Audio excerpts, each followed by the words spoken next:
Madali ba masira ang timer nyo ng washing? Katulad dito nga washing. Ang gamitin nyo to ito. Puro choice lang to. Hindi ko sinabing gawin yung palit. Kasi ito matibay. Hindi nyo lang gamitin ito.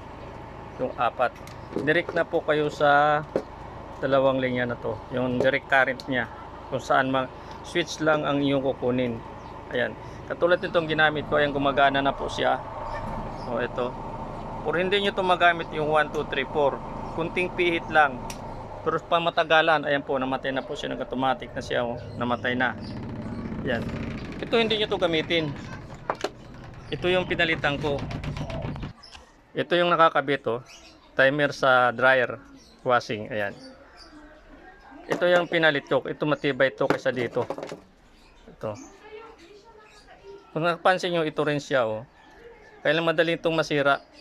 Kung napansin, ito yung madaling masira sa washing natin na yung mga ordinary washing lang ha, hindi yung mamahalin. Ayan.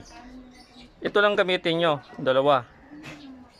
Itong dalawa, itong apat na to, hindi nyo ito gamitin. Kasi ito yung nagre-reverse sa washing natin kapag mag-dryer tayo. Reverse to siya. Ang gamitin nyo, ito lang. Kung gusto nyo malaman, mayroon po akong upload sa Facebook ko, sa Noy Remapilio. Doon po inyo makikita ang kabuuan kung paano kinabit. Ayan po. Thank you.